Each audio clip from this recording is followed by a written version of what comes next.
And welcome back to my YouTube channel. तो आज की वीडियो में हम लोग देखेंगे environmental issues in the development. ठीक है, एनवायरमेंटल इश्यूज क्या होते हैं कि इकोनॉमिक डेवलपमेंट हमारा इंपॉर्टेंट होता है इंप्रूव करने के लिए लिविंग स्टैंडर्ड, लेकिन एनवायरमेंटल डिग्रेडेशन नहीं।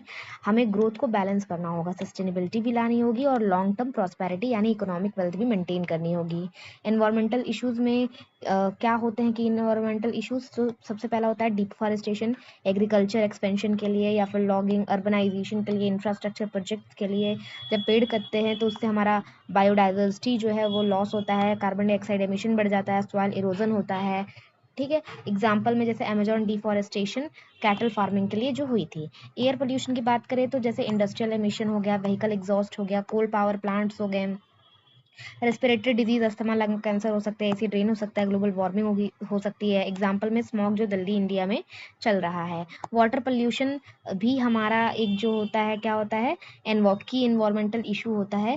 तो वाटर पोल्यूशन के कैसे होता है, इंडस्ट्रियल वेस्ट आप वाटर में डंप कर दें, एग्रीकल्चर पेस्टिसाइड्स वहाँ पे चले जाएं, सीवेज डिस्चार्ज हो जाए, कंटामिनेटेड ड्रिंकिंग वाटर होता है, फ्लिंट वाटर क्राइसिस हो जाती है, एक्वाटिक लाइफ की डेथ हो जाती है, वाटर शॉर्टेजेस हो जाते हैं, soil degradation, over farming, deforestation, chemical fertiliser के वजह से सॉइल हमारा डिग्रेड हो जाता है, हमारी क्रॉप जो यील्ड है वो कम हो जाती है, डेजर्टिफिकेशन हो जाता है।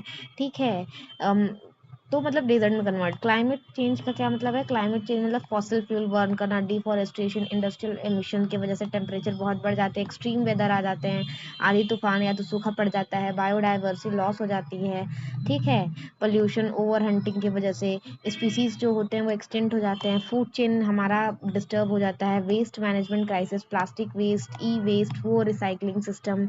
ठीक है, यानी जो प्लास्टिक से वेस्ट निकलता है, ठीक है, इलेक्ट्रॉनिक वेस्ट निकलता है, रिसाइकलिंग सिस्टम सही ना होने की वजह से हमारा इम्पैक्ट हो सकता है कि ओशन पोल्यूशन हो जाए हमारा। ठीक है, ओशन हमारा पोल्यूटेड हो जाए, टॉक्सिक लैंडफिल्स हो जाए।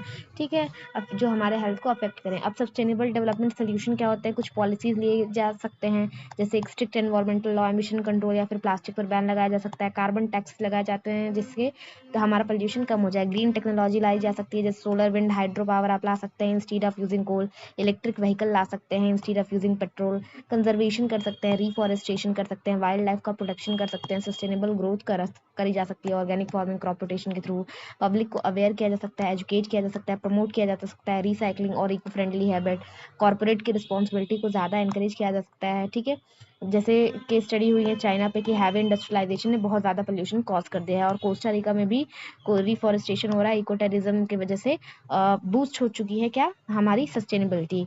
और डेवलपमेंट हमारा इको फ्रेंडली होना चाहिए ताकि डैमेज ना हो, सस्टेनेबल प्रैक्टिसेस जिसके थ्रू हमें लॉन्ग टर्म हमें वो करना चाहिए ग्रोथ, ताकि हमारा हार्मफुल इफेक्ट ना हो। तो हमने क्या क्या पढ़ा कि सबसे पहले एनवायरमेंटल इश्यूज क्या क्या होते हैं।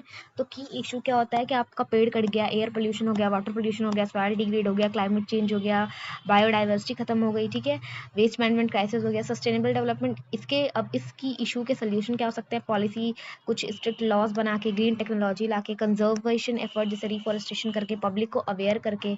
ठीक है, तो that's all for it, thank you.